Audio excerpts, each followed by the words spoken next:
పదండి, మెల్లగా రండి. వాడు వెళ్ళినప్పటి నుంచి ఈ ఇల్లు ఏదో వెలితిగా ఉంది. నాన్నగారు కొద్ది కొద్దిగా నడుస్తున్నారని చెప్తే చాలా సంతోషించాడండి వాడు. అన్ని దోషాలు పోతాయని నమ్మకంగా చెప్తున్నాడు. మీలాగే వాడికి దైవభక్తి ఎక్కువ. అమ్మవారిని రోజూ పూజిస్తున్నాడట. వాడిని తలుచుకుంటే చాలా బాధగా ఉంది. వాడు వెళ్ళిన దగ్గర నుంచి అమ్ము మొహంలో సంతోషమే లేదు. నువ్వు చూసుంటావే. అవునండి, గుడి విషయంగా వెళ్ళాడు కదా. మొదట్లో వాడికి కష్టంగానే ఉంటుంది, కానీ ఇప్పుడంతా సర్దుకుంది.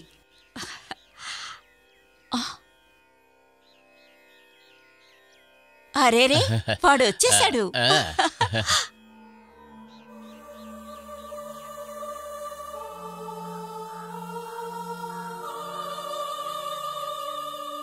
తను లక్ష్మి కదా? అవును నాన్నగారు. కానీ మీరిద్దరూ మాత్రం ఎవరికి చెప్పకుండా వచ్చినట్టు అనిపిస్తోంది. పరా ఇల్లులాగా మెట్ల దగ్గరే నుంచున్నావే, రా లోపలికి రా. ఆగు! వీడి అమ్మాయిని పెళ్లి చేసుకొచ్చాడు. తను ఎవరని నాకిప్పుడే అర్థమైంది. అమ్మో, అనవసరంగా నువ్వు ఎమోషన్ అవ్వద్దు. నీతో నేను ఒంటరిగా చాలా మాట్లాడాల్సింది ఉంది. ఇప్పుడు చూసి దయచేసి నన్ను ఇబ్బంది పెట్టద్దు. ఎవరు? నేను నిన్ను ఇబ్బంది పెడుతున్నానా? నువ్వే నా జీవితం అనుకున్నాను. అమ్ము, కాస్త నిదానంగా ఉండు. అన్ని నీకు వివరించి చెప్తాను. వద్దు, నువ్వేం చెప్పొద్దు. నువ్వేం చేసావో కళ్ళు ముందు కనిపిస్తోందిగా. నన్ను చూడ్డానికి ఇక ఎప్పుడూ రాకు. అమ్ము, చెయ్యి వదలు. నన్ను నమ్మించి మోసం చేసావుగా.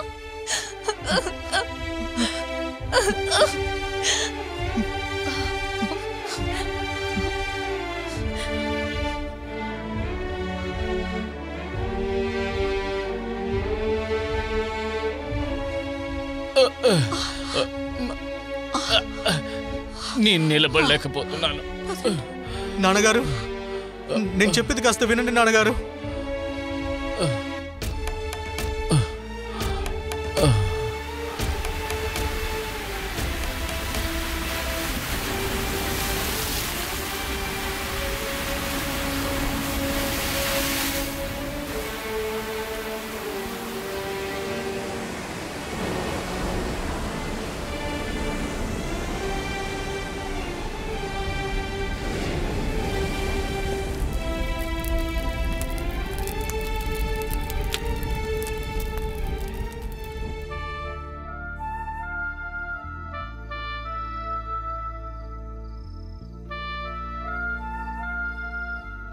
బాబు, వచ్చి భోంచేరా.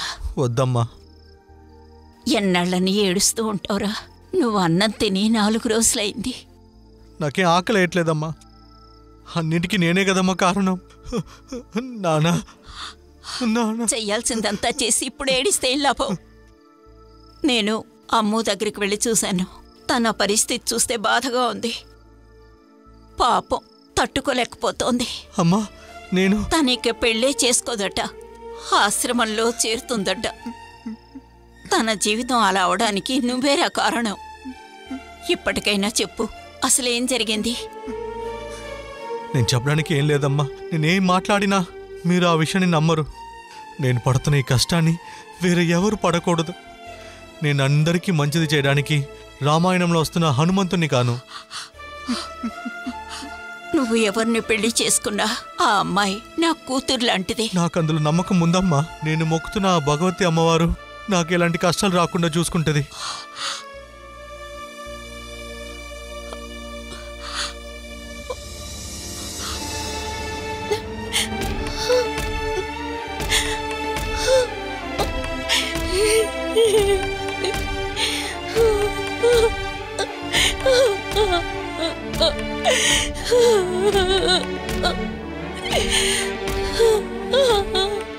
ఏడవద్దు.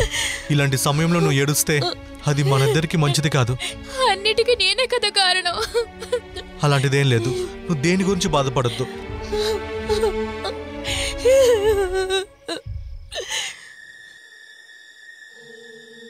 నేనేం మాట్లాడినా మీరు ఆ విషయాన్ని నమ్మరు. నేను పడుతున్న ఈ కష్టాన్ని వేరే ఎవరు పడకూడదు. నేను అందరికీ మంచిది చేయడానికి రామాయణంలో వస్తున్న హనుమంతుని కాను.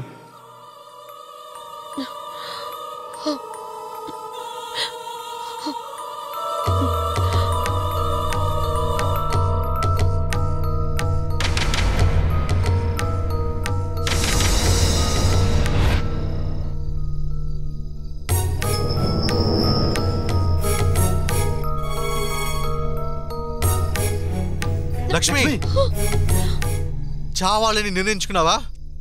అయితే ఒకటి చెయ్యి, ముందు నన్ను మా అమ్మని చంపేశాయి. లేదు, నేను అన్నిటినీ పోగొట్టుకొని ఒంటరిగా ఉన్నాను.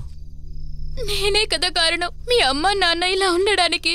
నేను ఇంకా బ్రతకుండా ఏం చేయాలి? లక్ష్మి, నాకిప్పుడు ఎన్నో సమస్యలున్నాయి. లక్ష్మి, నువ్వు నాకు ఎప్పటికీ భారంగా ఉండవు. లక్ష్మి, నువ్వు ఇప్పుడు ఆత్మహత్య చేసుకున్నావంటే జరిగిన నిజం ఎవరికి తెలియకుండా పోతుంది. నేను భగవతి అమ్మవారిని మొక్కుకుంటున్నాను, మన సమస్యలన్నీ త్వరగానే తీరిపోవాలని. కాస్త నువ్వు ఓపిక పట్టు లక్ష్మి. ఇప్పుడు నన్ను ఏం చేయమంటావు? ఇలా సమస్యలు వచ్చేటప్పుడు ఆత్మహత్య చేసుకోకూడదు, దాన్ని ధైర్యంగా ఎదిరించాలి. నిన్ను ఈ పరిస్థితికి తీసుకొచ్చింది ఎవరని నాతో చెప్పు. వాడిని నీ ముందు తెచ్చి నిలబెడతా. దయచేసి చెప్పు. నువ్వు నన్ను ఇంకేమీ అడక్కు. లక్ష్మి, నన్ను ఎవరు ఏం చేయలేరు. లక్ష్మి, దయచేసి చెప్పు. నీకు నేనున్నాను, మా అమ్మగారున్నారు. సమయం వచ్చినప్పుడు నేనే చెప్తాను. అంతవరకు నా కడుపులో ఉన్న బిడ్డకి తండ్రి ఎవరని దయచేసి అడక్కు. అది చెప్పే కంటే నేను చనిపోవడమే మంచిది. నన్ను వదిలే. లక్ష్మి, అమ్మా,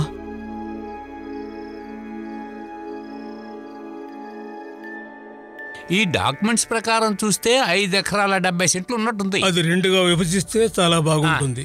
అది నా 2 కూతుళ్ళకి చెరి సగం ఇవ్వాలి. సరేనండి. పెద్దమ్మాయి పోనే పోయింది. ఇక మీదట పెద్దమ్మాయి తిరిగి వస్తే కూడా తనకు ఏమీ ఇచ్చేది లేదు. అందుకే మిమ్మల్ని రమ్మన్నాను. ఈ డాక్యుమెంట్ విషయాలు నేను చూసుకుంటాను. సరే. తక్కిన వాడు దేని గురించి నువ్వు మాత్రం దిగులు పడకు, అని నేను చూసుకుంటానుగా. మరి నేను బయలుదేరచ్చా? సరే. మీరిద్దరూ మాట్లాడింది నేను విన్నాను. ఆ? ఎందుకని ఇప్పుడు ఆస్తిని పంచుతున్నారు? మన తరువాత ఈ ఆస్తులన్నీ ఎవరు అనుభవిస్తారు? మన పిల్లలే కదా. అందుకే 2 అమ్మాయిల పేరున రాయమన్నాను. ఈ నా నిర్ణయంలో ఏ మార్పు ఉండదు. నాకు వయసు అయిపోయింది. ఇంకా నేను ఎన్నాళ్ళుంటానో నాకే తెలీదు. మరి శ్రీలక్ష్మికి? తను చనిపోయింది. ఎప్పుడు తను అలాంటి పని చేసిందో అప్పుడే చచ్చిపోయింది. ఈ ఇంటి నుంచి తను వెళ్ళిపోయి 1 నెలగా వస్తుంది. ఇక మీదట మనకి 2 కూతుళ్లే. ఇక నా 2 కూతుళ్ల కోసం మాత్రమే నా మిగతా జీవితాన్ని గడపబోతున్నాను. అయినా లక్ష్మి మన కూతురండి, తనని ఎలా మర్చిపోగలం? తనని నేను మర్చిపోయాను. అలాంటి కూతురు మనకెందుకు? వద్దు. తరువాత జన్మలోనైనా ఇలాంటి పాపం చేసే కూతుర్ని కనకుండా ఉండాలి. దుర్గమ్మ తల్లి, తనని చూడకుండా ఇన్నాళ్ళు ఎప్పుడూ లేదు. నాకు తనని ఒక్కసారి చూడాలనిపిస్తోంది.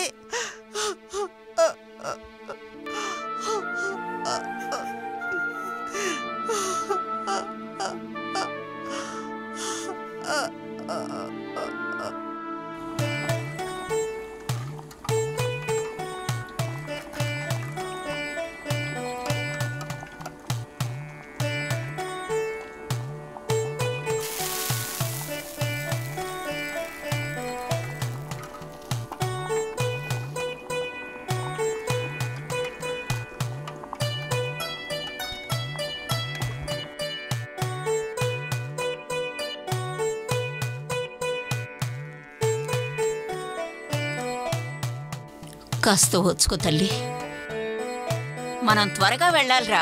నొప్పులు భరించలేకపోతోంది. కాస్త ఓచుకో తల్లి, మెల్లగా అమ్మా.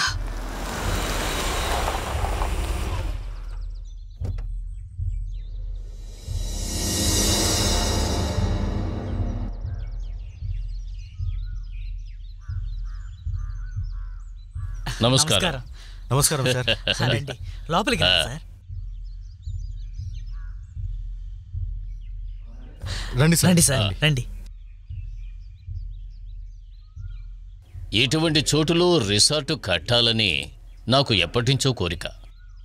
నా మిగతా ప్రాజెక్ట్స్ లాగానే ఇది కూడా ఒక ప్యూర్ వెజిటేరియన్ ఆయుర్వేదిక్ సెంటర్గా ఉండాలి.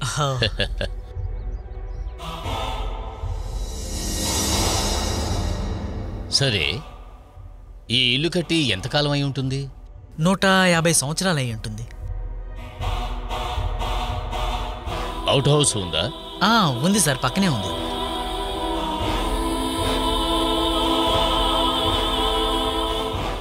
ఉన్ని కృష్ణ, ఈ ఇంటిని ఆయనకి అమ్మేస్తే ఆయనకి కావలసిన అన్ని అవసరాలు మనం తీర్చాలి. మంచిది. నాకు ఇటువంటి పాత ఇళ్ళు అంటే చాలా ఇష్టం. సార్, అయితే ఇప్పుడు నెక్స్ట్ స్టెప్ ఏంటంటారు సార్? మీరు రేటు గురించి ఆలోచించవలసిన పని లేదు. మీరు చెప్పినట్టు 20 కోట్లకి ఖాయం చేస్తాను. అడ్వాన్స్గా 2 కోట్లు ఇస్తాను. మిగతావి ఫైనల్ డీల్లో ఇస్తాను. ఏమంటారు? ఓకే సార్, మాకు ఓకే. నాకు మీ సమ్మతం కంటే ఆయన సమ్మతమే నాకు ముఖ్యం. ఆయన ఎక్కడా? క్షమించండి సార్, ఆయన ఈరోజు రాలేకపోయాడు. అగ్రిమెంట్ వేసే రోజు ఖచ్చితంగా వస్తారు. బాబూ, వేరే సమస్య ఏమీ లేదు కదా? అటువంటిదేం లేదు సార్, మీరు అతనితో ఫోన్లో మాట్లాడారు కదా. ఫ్రాన్సిస్ సార్, ఇతను నా మేనేజర్. ఓ ఇతనే ఈ ప్రాజెక్ట్ని మీతో డీల్ చేస్తాను. సరే సార్. సరే, అయితే నేను బయలుదేరుతాను. అలాగే సార్.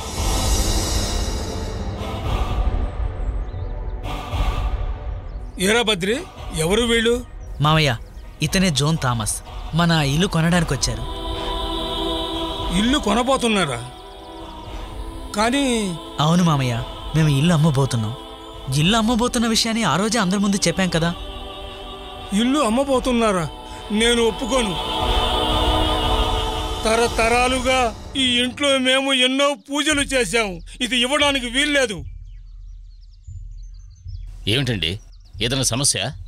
అవును, సమస్యే. ఈ ఇల్లు కొనడానికే కదా వచ్చారు. ఈ ఇల్లు మేము ఎవరికి అమ్మం. ఏమిటయ్యా ఇది? ఆడుకుంటున్నారా? I'm a businessman. No టైంని వేస్ట్ చేయొద్దు. క్షమించండి. ఈ ఇల్లు అమ్మాల్సిన పరిస్థితి వచ్చినప్పుడు ఎవ్వరూ నా దగ్గరకు వచ్చి అడగలేదు. సార్, ఈ ఇంటికి ఈయనకి ఎటువంటి సంబంధం లేదు. మీరంతా బాగా మాట్లాడుకుని ఆ తర్వాత నాతో చెప్పండి, సరేనా? పద. ఎందుకు మమ్మయ్య అనవసరంగా మాట్లాడారు? మేము దీని గురించి లాయర్తో మాట్లాడాం. దీనికి అందరూ ఒప్పుకున్నారు. మీరే ఇలా గొడవ చేస్తున్నారు. శివ శివ, ఇప్పుడు ఏం చేయాలి?